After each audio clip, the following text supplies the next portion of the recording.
Pertama-tama saya menyampaikan kepada seluruh guru-guru saya, teman-teman saya, sejawat yang lain, serta anak-anak murid saya yang bersama seluruh keluarganya, mudah-mudahan mereka semua mendapatkan ridho Allah dalam keadaan sehat walafiat, dalam keadaan situasi yang lama tidak berjumpa ini, lebih dari puluhan tahun kita tidak berjumpa. Saya lahir di Surabaya pada tahun 1943, 20 Mei, ya, dan saya lulus dari kedokteran tahun 68.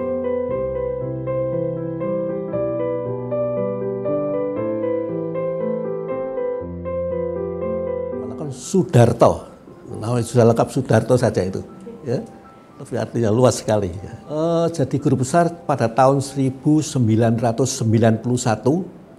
pada waktu saya berumur 48 tahun.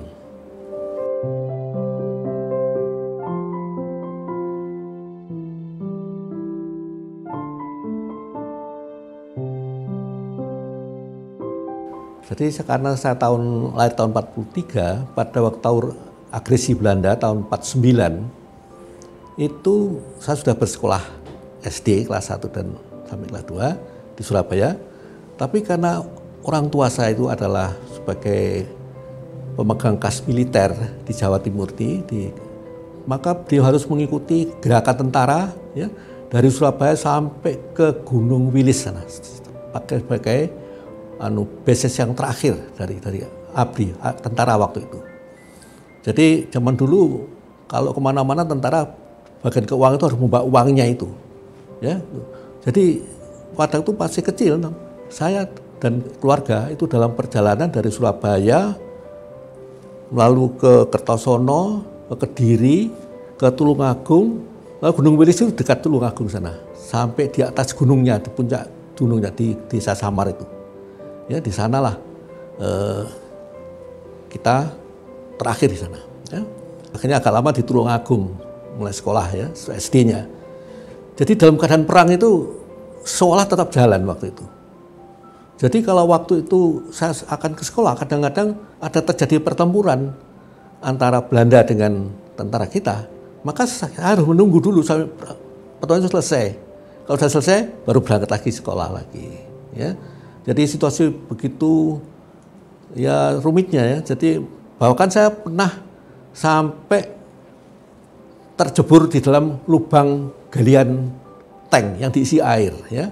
Jadi mereka membuat lubang-lubang yang berisi air, titik tank itu juga. Tapi karena namanya anak-anak, ya, jadi tahu saya masuk di situ dan tidak sadar sudah sampai di rumah dalam keadaan, ya, sudah begitulah. Ya, jadi waktu itu memang, jadi pada waktu keadaan misalnya perang, sedang kita anak kecil suka main di sungai, ya. Tentara Belanda pakai pesawat atau merah itu, wah, jadi orang tua juga bingung. Luar aja mencari sedang mandi di sungai. Ya. Jadi kita seperti biasa aja anunya, ya. Tapi begitulah situasinya. Tetap sekolah, meskipun sekolahnya tidak karuan, ya. Jadi tetap itu waktu di SD. Sedangkan waktu di SD itu juga kembali lagi, sudah kembali tahun 50 kembali agresi Belanda, kembali ke saya kelas 2 lagi, sekolah lagi sampai kelas 6 di SD. Nah, waktu kecil itu saya selalu termasuk yang paling kecil. Pada waktu sekolah kan dulu umur berapa itu, pokok lehernya bisa nyampe tangan gini, boleh sekolah. Ya, jadi waktu itu, jadi di sekolah paling kecil, tapi meskipun demikian saya selalu aktif di dalam olahraga waktu kecil itu.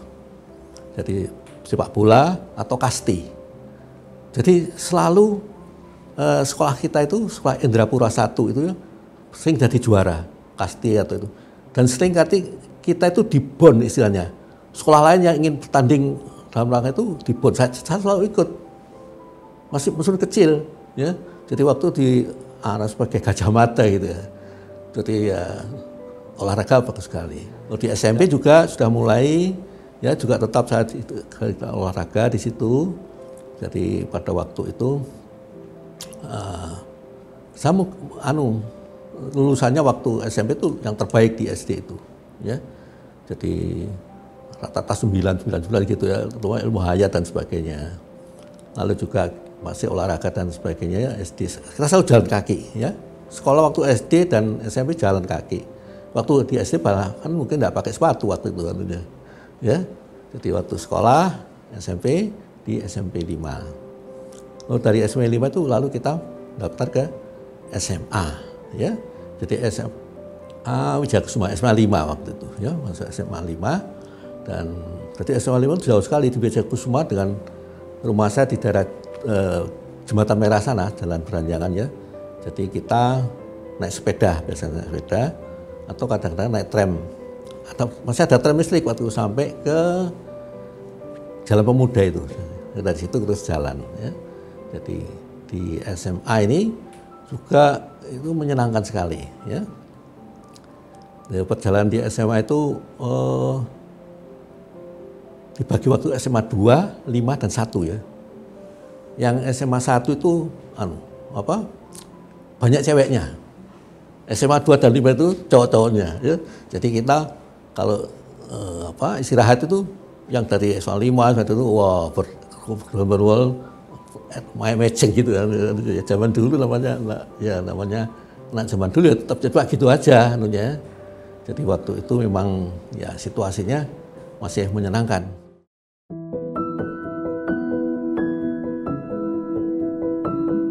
FK UNED itu sebetulnya cita-cita dokter itu lamat-lamat aja ya. Waktu SD itu saya tuh selalu melewati rumah seorang dokter dan rumah itu paling baik dari kelompok itu. Ya cuma itu aja. Lalu pada waktu mencari di SMA mau masuk di perguruan tinggi itu saya menyadari orang tua saya itu sebagai negeri ya, pakai ABRI ya, tentara waktu itu. Ya waktu itu gajinya paling sangat kecil lah anunya ya. Jadi saya tidak mungkin kalau saya sekolah di luar Surabaya. Yang Indekos siapa yang bayari? Belum anunya sekolahnya. Jadi saya harus tetap di Surabaya, sekolah di Surabaya, jadi tidak Indekos dan sebagainya. Perkara saya nanti diterima di mana di sekolahnya itu ya, saya tidak terlalu itu. Saya bisa menyesuaikan pada semuanya ya, pada apa saja. Karena waktu itu daftar tes di semua tes ya, di semua fakultas ini, fakultas kedokteran, kedokteran gigi dan sebagainya itu semua bayar. Tapi bayarnya cuma 20. Nah, jadi ini dekat sekali. Kedokteran, gigi, ekonomi, hukum itu wah.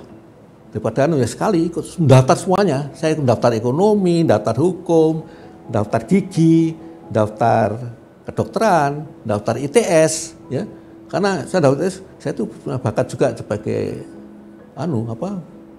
nilai pesawat saya itu 10 waktu itu. Ujian itu 10 anunya.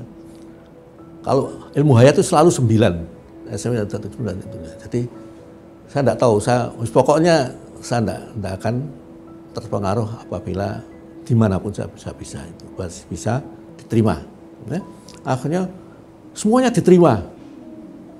Ekonomi diterima, hukum diterima, gigi diterima, ITS diterima, terus FK terakhir diterima. Akhirnya padahal itu belum saya putuskan, mana ini ya bingung. Akhirnya yang terakhir itu FK, ya sudah masuk FK.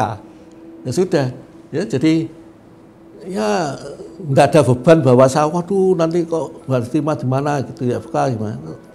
Akhirnya judulnya FK. Sudah.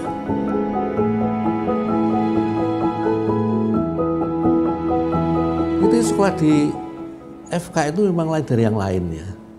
Apalagi pada waktu itu FK itu sedang kerjasama dengan UCLA dari Amerika ya. Jadi USA kita mendapatkan mikroskop banyak sekali, kita buku-buku textbook banyak sekali.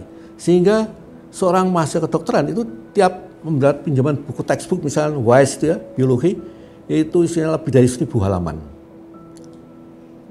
Itu semua harus dibaca ya. Jadi caranya gini. WISE itu, jadi gini, ada 3 guru Amerika yang ikut. Ya ada guru yang waktu Prof. WISE, ya, yang biologi, ada Prof. Hit biologi, Prof. Dari Texas fisika, lalu dari histologi itu Gunbreh yang tenang. Jadi yang satu tenang, yang di Texas itu ya seperti orang Texas itu cowboy ya. Jadi mekingkrang anunya gitu, bela anunya ngomongnya juga neo, apa ini anunya. Ya jadi tidak ada pengeras suara waktu itu ya. Nah, mereka disiplin sekali. Masuknya jam 7. Jam 7 harus masuk. Kita rebutan. Di kedokteran itu kan berbasis naik turun ya. Jadi rebutan di belakang ke depan, harus depan sendiri kalau dengarkan gini. Kalau enggak, nah kan enggak ngerti apa sih diomong nih. Ya, sudah omongnya, wah ngomong apa ya ngomong kayak gitu deh. Jadi kita tuh selalu punya satu kelompok-kelompok teman-teman ya yang rebutan. Bagaimana kita enggak semua datang ya jam 4 atau jam 5 pagi mereka sudah datang.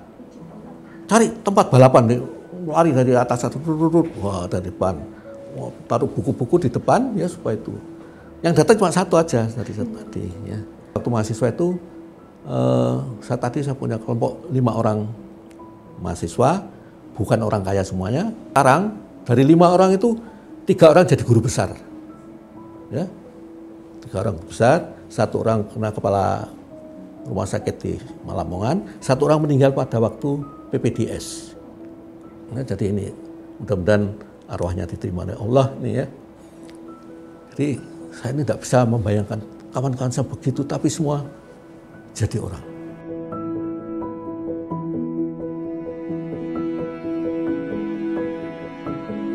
Tentang pendidikannya ya, jadi disiplin. Kalau orang Amerika jam 7 harus selalu. Dan Profesor Heath dari biologi itu, dari Hayat, ilmu Hayat ya, itu tiap hari harus tes, tiap hari. Kita tiap hari tugasnya antara 10 sampai 20 halaman. Baca, semua harus baca. Nanti tesnya itu dalam bentuk satu tulisan, suatu kalimat panjang, tengah-tengahnya kosong isinya. Harus diisi. Nah, jadi kalau kita baca itu harus baca betul-betul, enggak bisa banyak ngawang-ngawang gitu ya. Kurang itu, wah, toksoplasma misalnya, toksoplasma isinya cuma itu aja. Ya, jadi, nah itu kelompok itu juga gitu pinternya, tadi sama-sama, sopo sing pinter, siku roh langsung di yang lain. Itu dinilai untuk ujian, dianggap juga ikut ujian dalam kenaikan kelas. Ya begitu disiplinnya. Dan pada waktu itu kelas yang mungkin apa atau gimana ya, kita itu direncanakan 5,5 tahun, teman. Waktu itu padatkan sekali, ya. Mata kuliah padatkan sekali. Jika masuk pagi dan sore. Jam 12 selesai, pulang nanti jam 2 masuk lagi. Ya. Jadi masuk itu bisa tes, bisa praktikum, bisa itu lagi. Nah, pas waktu itu Gunung Agung meletus. Gunung Agung meletus. Surabaya itu debu yang bisa tebal sekali, ya, tebal. Nah, pulang jam 12, nanti kembali jam 2. Bayangkan saya dari jembatan merah sana, dari jembatan merah rumah saya ya, ke sini naik sepeda. Aduh, ngongslong sekali. Dan debunya luar biasa. Jadi nggak pakai jas hujan. Supaya tetap harus jam 2, nggak bisa telat. Ya, jadi harus datang.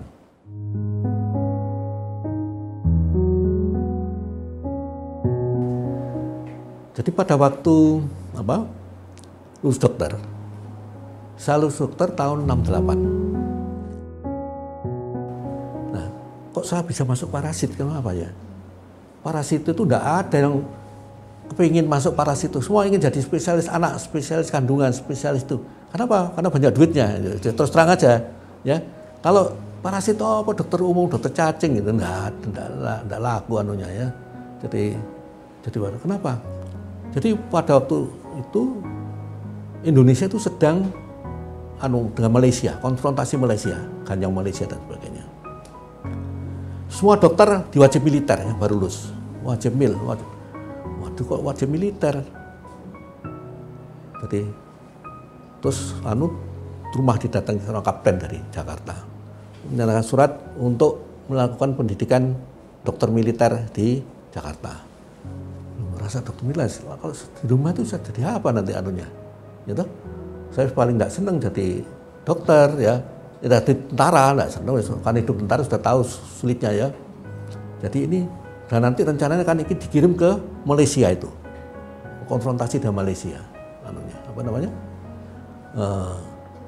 Ya, jadi wah sudah tidak mau sudah pokok wah sudah berunding dengan dekannya, Pak dekannya waktu itu Prof. Asmino. Terus, nah Terus salah satu kriteria itu yang boleh dibebaskan di wajib militer itu adalah dosen. Nah, dosen, wah ini dites lulus ya tentunya. Wah, wis kan tak kena SK, kan belum tadi dosen apa? Mana sih buka anu parasitologi, supaya sudah mikrobiologi waktu itu namanya, mikrobiologi. Nah, kalau SK, dengan pakai itu saya menolak untuk jadi wajib militer. Ya sudah, apa ini nama kecemplung atau enggak, saya enggak tahu ya.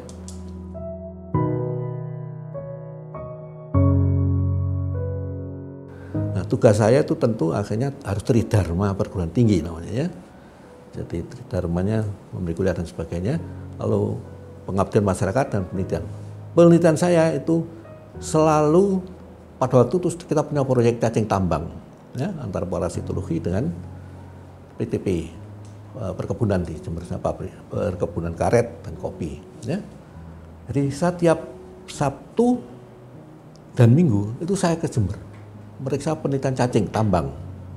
Nah mungkin nanti ada gambarnya tentang cacing tambang. Saya mencari feses di pinggir sungai.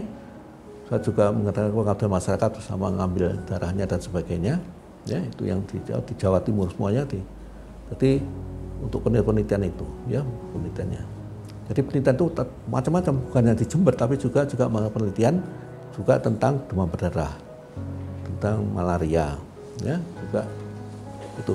Penelitian tentang demam berdarah itu saya lakukan bisa di Surabaya, di banyak kota, Ngawi, di Bojonegoro, dan itu menghasilkan paper semua, tulisan-tulisan ilmiah dan semua yang saya publikasikan bisa puluhan, ratusan, saya tidak tahu sudah. Ya, dan itu juga bahan kegunaannya itu macam-macam nanti namanya. Saya anukan ada banyak publikasi yang di Jakarta yang diterima di Dikti sehingga akan dapat biaya penelitian.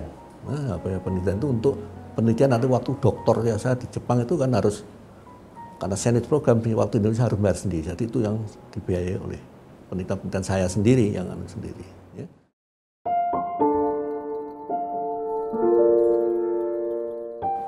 Jadi itu juga blessing in disguise. Pada waktu itu saya itu masuk di bagian parasit sebagai dosen yang termuda, kacung-kacungnya ya. Kacung yang paling bawah itu ya disusul tadi Sabtu Minggu ada periksa feses ya ke Jember. Periksa ratusan feses itu. Yo dari pegawai wow, semua feses kita datang periksa. Saya sendiri, tidak ada orang lain parasitolognya. Jadi saya periksa feses. Terus jadi tiap hari ya ini nggak apa-apa. Karena saya tidak sempat makan siang, sediakan pisang goreng atau tuh ya sambil makan pisang goreng sambil lihat feses lagi. Ya itu sudah tidak apa-apa. Ya itu dari situ. Ya itu awal kenapa saya kok senang teliti di anunya. Ya misalnya tadi orang lain itu cek sorone gitu ya. Sampai saya dikatakan dokter cacing namanya. Jadi keluarga saya itu Pak Dokter Cacing namanya gitu. Udah. Nah itu jadi bekal untuk keluar negeri. Pada waktu saya masuk di sini di parasitologi ada subbagian di parasit itu mikroparasit waktu itu subbagian entomologi untuk serangga yang ditinggal oleh stafnya pindah ke PTP karena gaji lebih tinggi ya kosong ini. Wah kosong nggak ada jangannya. Soposingmaningannya. Terus ada tawaran pendidikan di Bangkok di tropical medicine. Nah, termasuk dulu entomologi. Masuk dibiayai oleh SIMIO. SIMIO itu organisasi pendidikan si Asia Tenggara. Jadi ke Bangkok 6 bulan, honornya, fee-nya itu $200 per bulan. WHO $250 per bulan. Tidak ada yang mau orang-orang. Oh, 400 bisa cukup gitu namanya. Ya. Terus sudah saya berangkat. Karena ini ada penggambaian sing jelas ya. Berangkat dengan $200 berangkat. Waktu kita ngurus paspor itu kan nggak seperti sekarang pakai online. Kita ke Jakarta, ngurus paspor itu 1 minggu Jakarta. Ya. Anak saya masih istri melahirkan di rumah sakit. Umur 1 hari anak saya harus berangkat, saya tinggalkan. Nah, di sana itu jangan bayangkan kalau wah di luar negeri itu enak. Jadi saya harus cari dengan 200 itu mencari apartemen. Mereka tidak menyediakan sekolah atau asrama. Dari apartemen golek yang paling murah mana? Pertama yang dekat kampus, ya. Kampusnya di tengah kota, jadi apartemen mahal. Dan apartemen campuran dengan orang-orang umum. Nah, tahu di Bangkok siapa orang umum itu? Ya banyak pelacur-pelacur, banyak itu dari campuran itu. Jadi kalau keluar dari kamar gitu lihat wis katok cendek, ada gitu belakang ya apa terus. Waduh, yo gak sih sekolah ini cara gitu ya. Ya, tapi mereka baik-baik. Ada yang sakit waktu dikenal sebagai dokter saya di sana, kalau kan sudah tahu kalau itu dokternya. Waktu daftaran apa di terus ada yang sakit, oh sakit. Oke, tak kasih. Saya bawa obat-obat waktu itu misalnya kalau sekarang Decolgen ya, Decolgen dan sebagainya. Waktu belum ada Decolgen tapi obat yang lain, Decolgen yang APC dan sebagainya ya. Terus, kasih ini, minum. Lu sembuh dia. Wah, akhirnya ribut semua anunya. Apa jadi? Lu sita, aku ki gak situ sekolah ki anunya.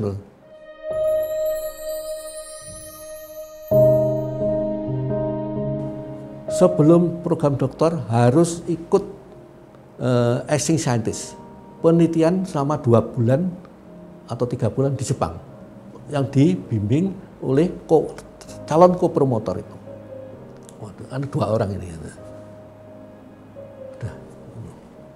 Tadi ini kepala bagian medical zoology di sana ya.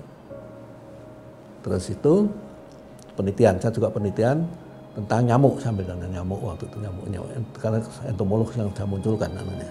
Jadi semua orang Jepang itu juga gitu. Penelitian sudah pulang, sekretaris sudah pulang semua. Jadi kerja sendiri di lab di sana ya, kita dikasih lab. Jadi waktu saya mengerjakan lab gitu tuh, Prof saya itu masuk jam 9 malam. Loh, kau belum pulang? Belum, Prof, ini belum selesai, saya tidak bisa meninggalkan ini nanti. Saya sampai saat dikenal saya kalau penelitian sudah tosang. Itu anak-anakmu belum kamu kasih makan tadi nyamuknya itu. Ya, jadi sampai gitu dia ngurus telaten atau ya. Di lab sini lab nyamuk khusus. Belum sudah akhir menjelang elektromikroskop saya juga terpaksa. Karena virus itu dia dengan elektromikroskop. Saya belajar elektromikroskop. Profnya nulis ke pabrik Hitachi di Tokyo sana. Saya di Kobe. Saya di Tokyo. Kasih surat. Nih kamu belajar 2 hari di elektron mikroskop tok. Di pusatnya sana di Hitachi sana.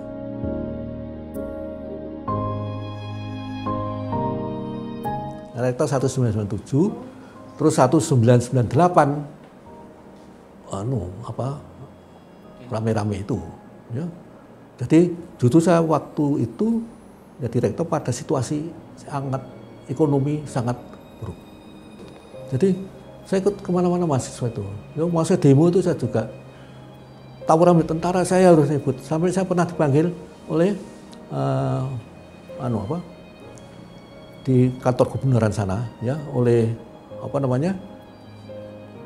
ABRI ya. Jadi Pak, ya ini adalah satu situasi yang chaos yang kita nggak tahu, nggak bisa ya tentu semua emosional gitu. Jadi sudah kita lakukan, jadi bisa memahami lah masih waktu saya dikejar saya ke kampung-kampung loh ya.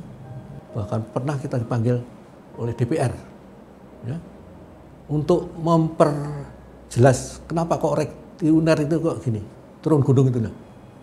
Ya, rektor UNER negeri turun gunung pertama dari ini, saya yang turun gunung itu, Terus menjelaskan pokoknya semua rektor dipanggil UI, semua rektor, para rektor tidak bisa jaga mahasiswanya gitu, ribut kan, ngamuan juga UI juga ngamuan, UTP juga, kamar mari caranya gini ya. Saya ke Jakarta itu mas sendirian untuk nggak support karena sih tapi nggak saya karena duit nggak punya uang berangkat sendiri.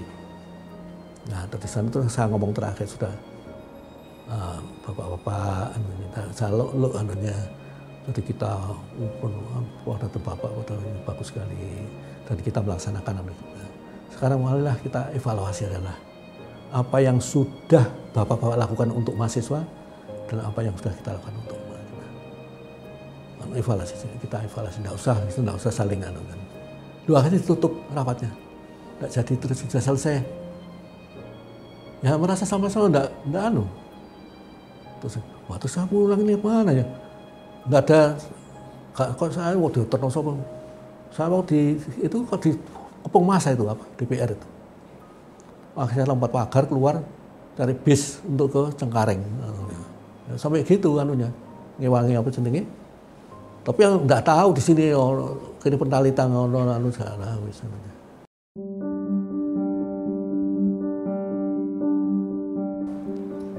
Orang yang berjasa kita kembalikan. Yang nomor satu adalah orang tua kita. Saya sejak kecil, waduh, orang tua saya kemana-mana, merumati kita di Baya itu sekolah.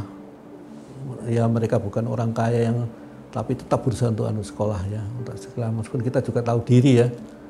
Jadi orang tua yang sudah setengah mati ya, meskipun saya sampai terpaksa misalnya waktu ambil pendidikan di kedokteran ini saya cari beasiswa. Saya masuk minta beasiswa Yayasan Jawa Timur sampai tahun kedua, tahun ketiga. Terus waktu sudah pendidikan, saya harus cari uang sendiri, gimana caranya. Saya ngarang di Intisari, beberapa dapat honor dari situ. Saya hutang senat, pada waktu dipanggil untuk bayar uang SPP, uang saya masih ada honornya, jadi yang belum saya ambil. Aku nyilih duitnya, jam duanya untuk itunya. Akhirnya jalan, tak bayar. SPP-nya bisa ujian lagi, hanya dari itu. Dan sekarang nanti orang tua, tanpa orang tua ini sudah di mana kita, ya? Ibu yang melahirkan kita. Dan yang kedua adalah guru-guru kita. Tidak ada bekas guru. Guru itu sudah tidak bisa dianu. Ya, guru-guru saya waktu di SD, waktu berkelas tinggi, ya, semua dengan karakter yang macam, tapi semuanya ingin kita menjadi orang yang baik, dokter yang baik. Jadi itu tidak bisa saya lakukan. Guru-guru saya yang di Indonesia maupun yang ada di luar negeri. Ya, itu yang nomor satu yang harus kita lakukan. Ya, yang lain belakangan. Ya. Jadi yang nomor satu orang tua kita dan guru-guru kita itu yang paling bergara. Ya tidak ada guru siapa aja guru, ya guru atau guru besar atau guru biasa. Ya, banyak sekali yang pengalaman yang kita gali dari mereka dan kita mendidik mereka, membimbing kita jadi dokter. Ya, yang semuanya itu kalau kita terapkan akan sangat baik untuk membangun jiwa kita.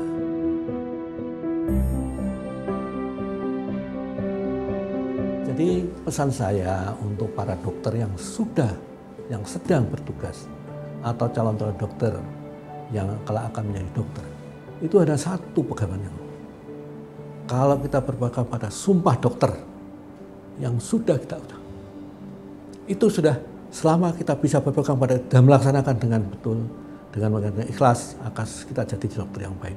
Banyak sekali bagian isinya sebagai dokter yang menghormati orang tuanya, menghormati seniornya, menghormati pasiennya, menghormati semuanya. Ya semua sudah dalam semua dokter itu. Tidak ada yang lainnya yang lebih yang lebih baik, karena sudah dalam semua dokter itu sudah terkait dengan tentang agama, tentang dan sebagainya, itu sudah terkait di situ. Jadi selama para dokter dan calon dokter itu berpegang pada sumpah dokter untuk calon dokter yang nanti akan diucapkannya, ya, maka dia akan menjadi dokter yang baik, yang berguna bagi masyarakat dan negaranya dan keluarganya. Saya kira itu cukup untuk bekal mereka.